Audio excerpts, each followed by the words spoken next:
Hi, everyone. Welcome back to another episode of AMERIGUAYAS. We are so excited. We have a fellow AMERIGUAYO here. His name is Osvaldo, but he goes by Ozzy. He started a page called TOMA. Make sure you go follow it real quick. And he's going to talk to us today about that. And obviously, my partner in crime, Mary Hannah. Bye, Shafan. Hey guys, thanks for having me. Of course. Today we're going to talk about Toma, all things Tereré, Yerba Mate, which is Osvaldo's bread and butter, his jam. So he's kind of a resident expert who's going to talk to us about that. And we also have our own little Tereré. Yes, we have our people ready today. Always equipped with the Tereré. So we are making it a ritualistic Zoom thing today. Hopefully soon we can do this in person.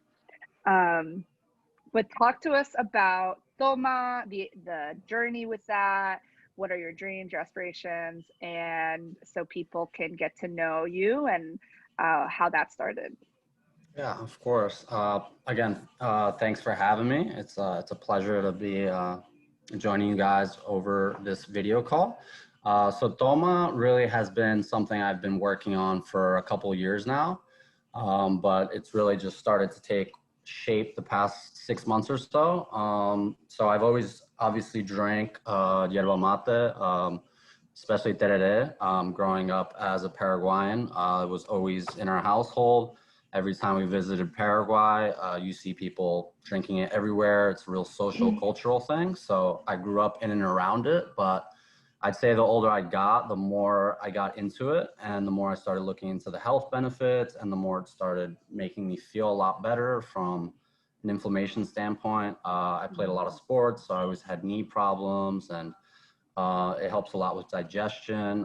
You know, if I would eat like a lot of dairy or cheese or something like that, it kind of upset my stomach. So the next morning I drink a little bit of yerba mate, and I swear the pain goes away right away.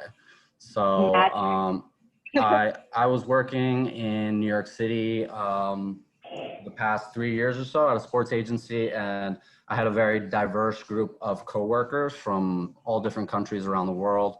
And I would be drinking it in the office all the time, and it was a real conversation starter, icebreaker. A lot of people would come up to me and ask me about it, and you know, it just I'd always start with, you know, it's a cultural thing in Paraguay and yada, yada, yada. And I've just gotten really proud to, one, be Paraguayan, and two, to kind of carry this tradition from our parents. And so I thought it'd be really dope, really cool to kind of start a brand, or like a lifestyle brand around it. And that's the idea, is just to have a space to share, to educate people on it, to spread the word, because it's done so many positive things for me from a social, cultural, health standpoint. So I kind of just want to share that with the world. That's awesome. So before we get into, you know, the myths, the health benefits, dive into it deeper, tell us a little bit about your background, where you grew up, and what being an Ameriguayo means to you. Yeah, of course. So I was born here. I was born and raised in New Jersey, in Morristown, New Jersey. So like Central Jersey, depending on what part of Jersey you're from. And I've lived in Jersey my entire life. I spent 6 years or so in DC doing my undergrad and grad studies. And what being an Ameriguayo means to me, I grew up in what we used to call Little Paraguay, which is a town, an area of a town, Burnsville, New Jersey, which let's say 10 years ago was just basically 95% Paraguayans. It's kind of changed since then, but yeah, I grew up in Little Paraguay, huge extended family. I have like 30 first cousins, the majority of which are Ameriguayos as well, and Ameriguayas, of course. So yeah, like I've always stayed pretty connected to my roots. My family, always growing up, we were fortunate enough to go every New Year and spend the holidays there and see our family that's back there. So to me, the things I think that tie me the most to the Paraguayan culture is, one, this is something that's really special to me, and then also I'm an avid supporter of our Paraguay national team, La Vidroja. Albirroja. Oh, Albirroja. question. Are you Olympista or Cerrista? Ooh, we're gonna cause a debate here. I'm a Cerrista, but I Oh mean no, Cerrista. My entire household. Are you both Olympistas? Olympista. I brought my No. pajarito with me. That's okay. That's okay. Rey de copas. Yeah, I've heard. No, but I'm the type of person that, like, if they're not playing each other, like if Olympia's playing in like the Sudamericana or whatnot, like I'll root for them. I'm not like a hater, you know what I mean? Yeah, of course. I'm not someone that like rubs it in after we beat them like we did last time. But like if Olympia wins, go us. That's Yes. awesome.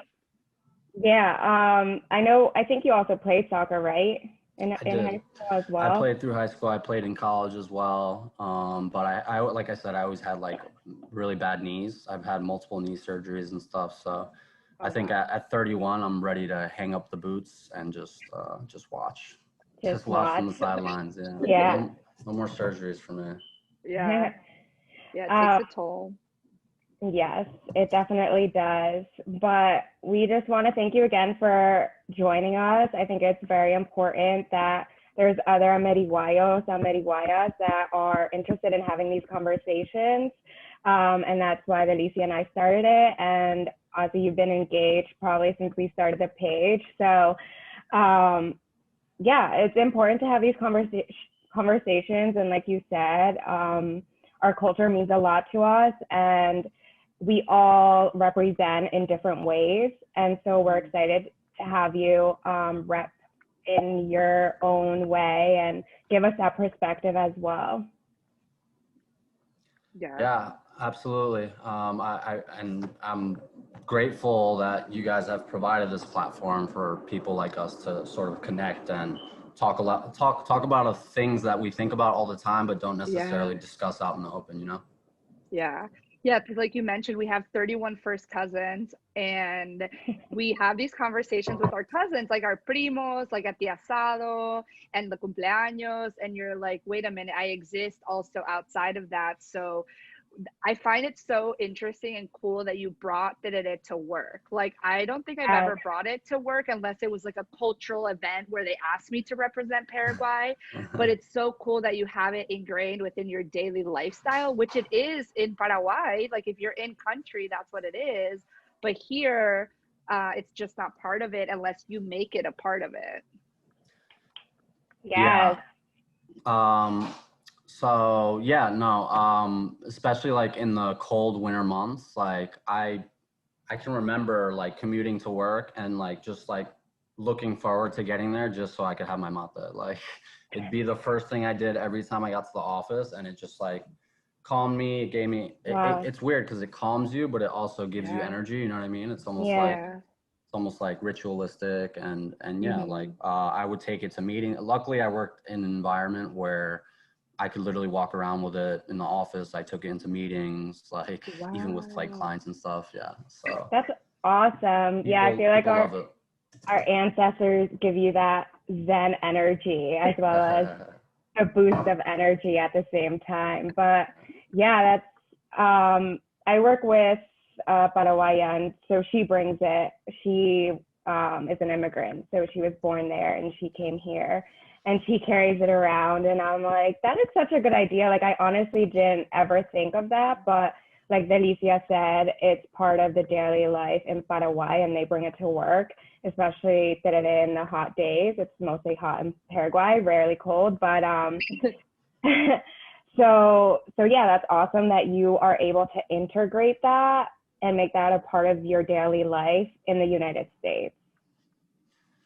Yeah, and I think another thing that kind of there were certainly a couple moments that sort of spurred me or pushed me in the direction of being like, I really want to like start exploring this further and learn a lot more about it and become an expert.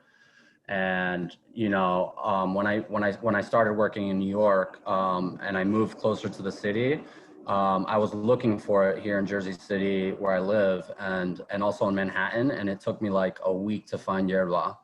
Of course, back like where I grew up, there's a bunch of little ethnic grocery stores, but if you didn't grow up there or if you don't live there, you wouldn't even know. Like you can't like Google search it. You know, it's hard to find. So that was kind of frustrating to me. And I was like, wow, like I wish it was easier to access information about where to find it or what varieties are the tastiest ones, or, you know, I just, there's kind of a lack of information and a lack of knowledge around it. And to me, I saw that as an opportunity. Yeah. Kind of like lacking a hub of information. And I think maybe that's what Toma is going to be, or is like that hub of information of like the different leaves, the different herbs, the different combinations, right? You can add like burrito and menta and other things that enhance the experience, which I learned because it says on the yerba thing. Yeah, that's the cool thing. It's like, it's so complex.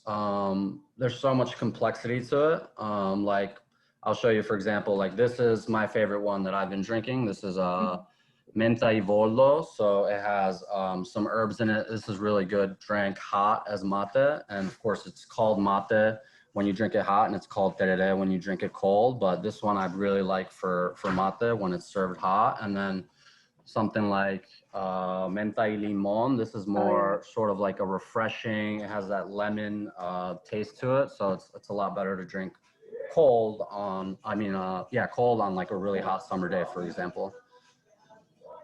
And Yeah. which yerba would you recommend for cocido? Or yeah, Cosito. That's actually one I'm gonna have to get back to you on. I know that it's made, and I saw one of my aunts in Paraguay actually make it a few years back, and I didn't even know that yerba went into it, right? So I think I don't know. I'd probably ask my tia about that one. yeah, I actually made it for the first time, like maybe 2 weeks ago or so, because I never knew.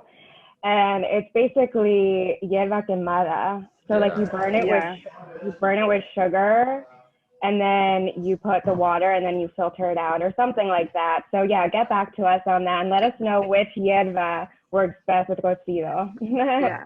No, I know cocido is definitely a staple, another staple in our culture, and people love that. I certainly drink cocido when I'm not drinking yerba mate. Yeah. So I'll get back to you on that. Sounds And I've good. also seen they've had like tea bags that are like commercialized cocido. If you don't have yerba to make it, like I think it's like curupi also, and cocido abuela or something. Pajarito Yeah, Yeah. also. pajarito. They like commercialized little tea bags that are for cocido, and I was like, oh, okay. Yeah, I've seen those too. And you know, that's the thing also about yerba mate, like it's kind of the ritual to me, like the act of actually dumping the yerba in, and then pouring the water in over it continuously, and actually taking care of and washing the instruments is like it's a process. So for some people, especially in like the American culture where you're just constantly on the go and stuff, it's not always ideal. So you can definitely purchase yerba mate in tea bags. You can buy it loose and then just purchase like the actual empty tea bags and just put it in yourself. Yeah, There's definitely different ways to enjoy it.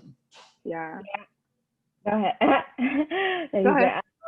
I was just gonna say, I love that you mentioned that, you know, in the US, it's more kind of like the hustle, like fast paced. So part of the ritual is cleaning the equipment, and oftentimes that's why maybe people don't prepare it. It's a whole preparation.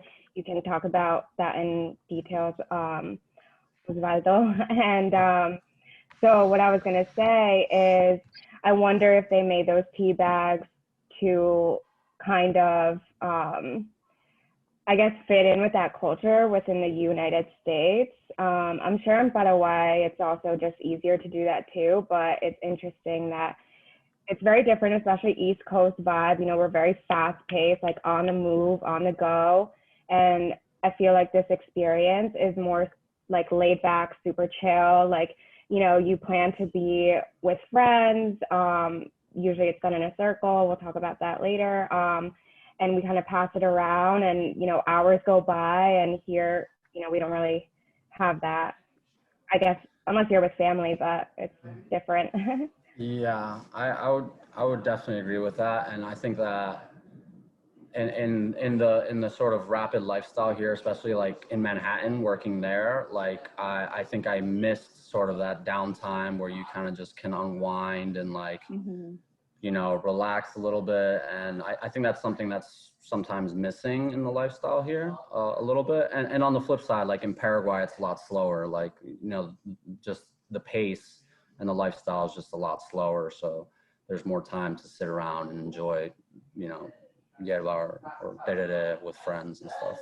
The ritual of it is like a meditative process, Yeah. and also like a reminder to take that time to like be in the present moment to, okay, let me clean the bombilla, and we'll talk about the different pieces, but the wampa and the termo and like the yerba and all of that stuff. So I think it's good to incorporate that into our fast-paced lifestyle on the East Coast. It's like let's remember some of those things that are meditative and good for us.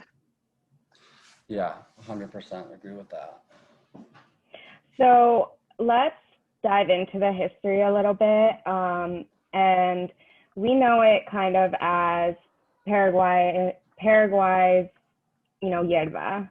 And so let's have that discussion of the history. And now obviously it's super commercialized by Argentina, and other countries like Brazil and Uruguay also drink mate mostly. And Paraguay, I think they mostly drink tereré. But let's dive into the history a little bit. Ozzy, I'll let you start with that. Sure. So, I think that, like you said, like it's consumed really, really heavily in four countries. Really, it's Paraguay, Argentina, parts of Brazil, and then Uruguay are the countries that all drink it. And but it really originated, and the more research I've done, the more I realize how sort of rich a history it is. It really originated with the Guarani indigenous tribes. So way back, I think it was like the 16th century. And there's a couple like folkloric legends about it, which are really cool. Something that I posted on my page. But basically, they would harvest it because they, you know, they were agricultural people. They would tend to the land, and they would work really long hours. So basically they would use it as a means of providing them energy, sustenance. It also suppresses appetite a little bit. So like times maybe when they didn't have things to eat or whatever that may have been, you know, it kind of serves as like a meal substitute. But it originated right in the center, in the heart of South America. And obviously in modern day geography, some of that land, you know, the geography has shifted and now includes parts of Argentina and Uruguay and Brazil. So it's spread a little bit in that region, but it really originated in Paraguay. And the plant itself, it's a holly plant that's ground up and infused and mixed with water. It's the scientific name of the plant is Ilex paraguayensis. So that speaks to the origin. Hmm. Yeah, it's interesting to talk about geography because it's taking it back to Provincia Grande de las Indias, right? Knowing our geographical history and how Paraguay ended up the way it is today. Modern, how we know modern Paraguay is actually because land was stolen during the Triple Alliance War and many other wars. So I love this root connection to yerba and how it's at this core and the center of our identity in many ways because it's the geographical center of this mass land. But like you said, it's spread out to what we know as modern day other countries. But if we're looking at the history of geography, that's our land. That's the Guarani's land, right? Yeah, bingo, Yes, correct. they call it the yerba del Paraguay, so it's it's ours. El corazón de Sudamérica. There you go. Yeah, reclaiming our Yeah. identity. Yeah, Mm-hmm. so I'd say like I've definitely I love how rooted it is in Paraguayan culture and history. But equally fascinating to me has been like learning about and trying different yerbas that are produced in say Argentina or in Brazil. I've kind of branched out more because growing up I only drank Paraguayan yerba, but it's been really fascinating to try yerba from other countries, and also to meet people from other countries and learn about their customs and how it's adapted and how it's changed over the years and stuff like that. It's really fascinating. Yeah. Yeah, I feel like each country has their own, you know, kind of traditions or methods of how they drink it too, and what it means to them. So that's interesting that you've branched out to it. And do you notice a difference in the taste of the yerba itself? Yeah, I do, 100%. Like, for example, right now, the one I'm drinking is this Yerba Mate Oh, Argentina. So okay. Oh, super. I haven't had this one in a little while. I've been sort of binging on Paraguayan ones, so I figured I'd switch it up. It's definitely different. And this is prepared with stevia, or they infuse stevia in it, which is like Oh, Okay. it's like a sugar alternative, right? Mm-hmm. yeah. So that's the first thing I noticed was the stevia. It doesn't have any like mint or lemon taste, but the stevia definitely gives it flavor. And this is definitely a good one for mate, for hot mate, which is what they predominantly drink in all the countries outside of Paraguay. So Paraguay is known for drinking it cold, tereré. It's pretty specific to Paraguay just because Mhm. it gets so hot there that people drink it to cool down. Right. Yeah. But yeah, 100%. I recently tried a Brazilian one that was really good, and theirs tends to be a lot more like polvito, like a lot Dusty. finer. It's a lot finer. But I Okay. found a really good one called Madrugada, which is specifically for tereré as well. And I have yet to try a Uruguayan one actually. So We that's gotta next get on my one. list. Yeah, that's next on my list. Awesome. That's that is interesting. That, like, I don't know, that it's like you notice a difference in the taste, and that the Argentino one has sugar in it. Stevia, I guess, sugar substitute. Yeah, yeah. This is like the second one I've tried this. The second time I've tried this one, and I forgot like how pronounced that taste is. But not all of them do. And even within Argentina, like you'll find all different types of blends and varieties. It just depends. Like especially here in the U.S., it's not necessarily easy to find too much variety. Like in most Mm-hmm. stores, you'll go and you'll find the same generic brands for the most part, and they're usually Mhm. generic blends. But again, you have to know like where to look and to find like there's a little place in Little Paraguay, or what was formerly known as Little Paraguay, this tiny little ethnic grocery store on the corner by my mom's house that sells like they have like every flavor I've ever seen of like Purupi and Campesino, which are Paraguayan ones. It's absurd. Like the display there, it's like you won't find that anywhere else, but it's this tiny little supermarket on a random corner in like a residential area. So Yeah. yeah, just trying to like I've just been really just exploring in this area, Jersey City and in Manhattan, and trying to find different places and try different kinds, and that's kind of the idea, is to just bring more knowledge to it and make it more accessible for people, whether that be through recommendations or providing, you know, resources from where they can buy them, or whatever it may be. Awesome. So talking about not being able to necessarily find it or having easy access to the yerba mates, let's talk about a brand that, you know, kind of grew, and it's kind of in a monopoly, I would say right now. It's in its own world. And I believe it was an Argentino and a Californian dude, I think, who started the brand, Guayaqui, right? Did I pronounce that right? Correct. So yeah, let's talk a little bit about that brand and just kind of how they got started. Ozzy, I know you know a little bit more about them as well, and how that makes you feel. Yeah, sure. So like when I really started digging deeper into it and doing research and seeing what was out in the market here, that's if you search yerba mate from the US, that'll be the first thing that pops up on a search. So Guayaqui is based out of California. You're right. It was started by an Argentino, so they have ties back to South America. And I thought it was really interesting at first glance, for sure.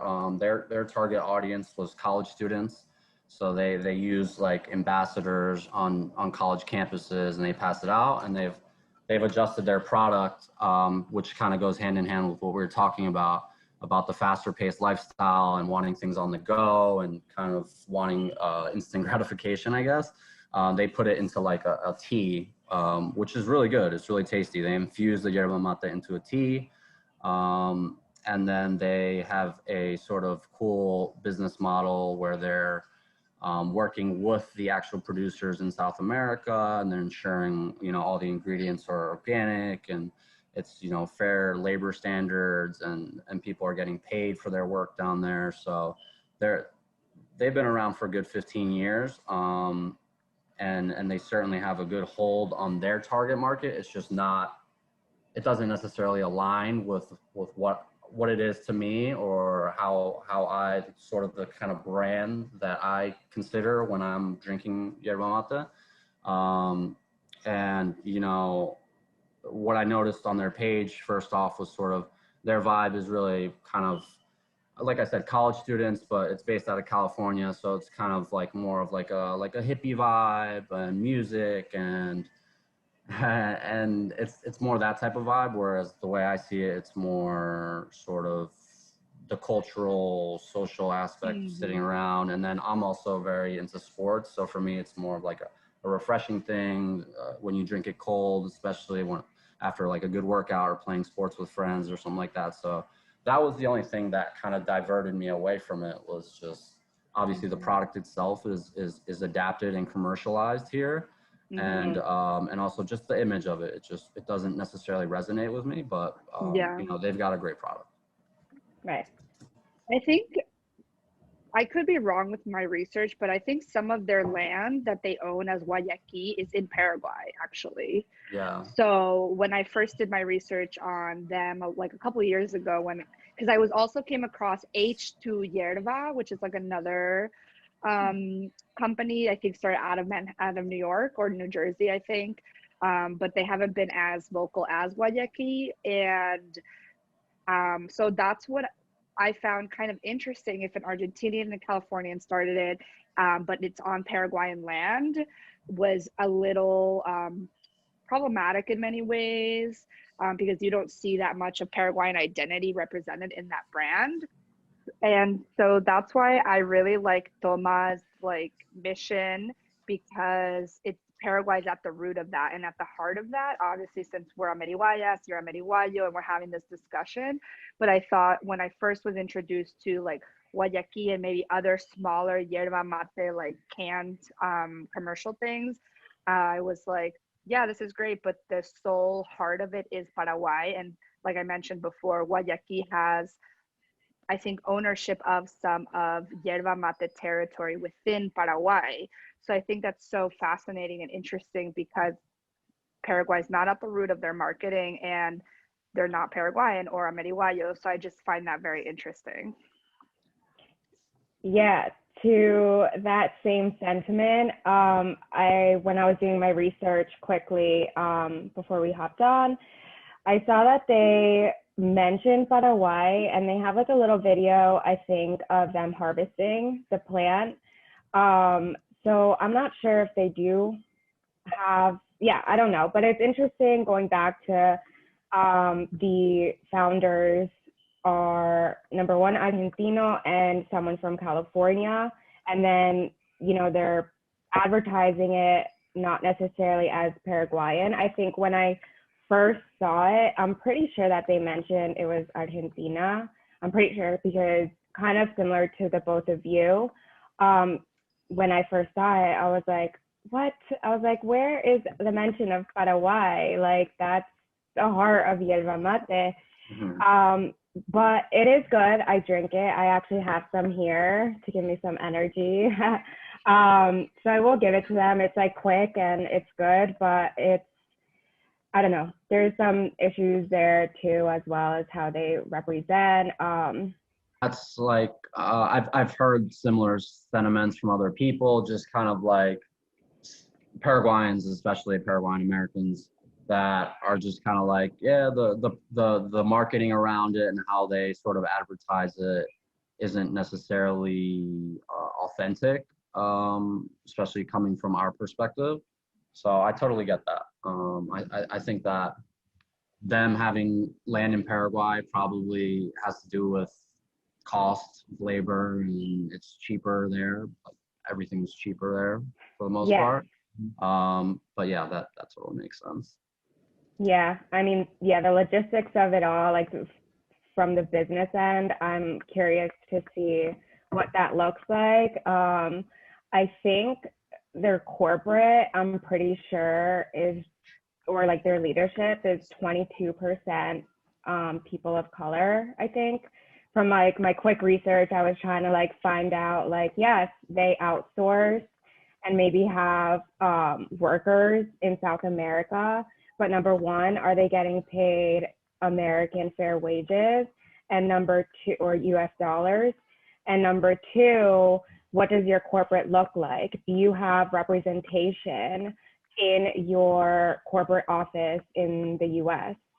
So those were some things too that I was very interested in kind of like diving deeper in, because it kind of goes to the whole idea of capitalism and colonialism and being commercialized and, you know, profiting off these people. And I feel like as Paraguayas, we're very like protective of our roots and our culture is what I'm getting from this conversation. And it hits us a little bit when it's not like, I don't know, represented in the most authentic way, like Ozzy said.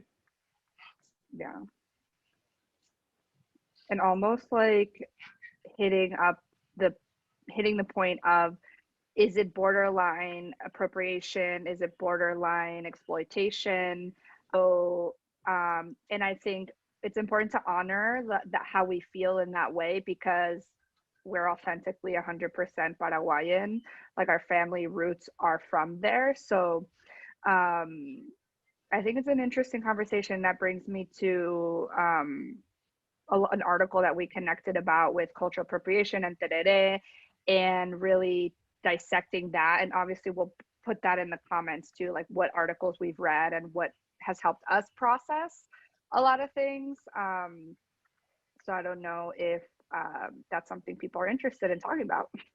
Yeah, I mean, you referenced that article, and when I stumbled upon it, I just like, it just resonated with me so much. Like it felt like I could have almost been the one writing it, and it's like somebody in like Minnesota or something who is from Paraguay but grew up here.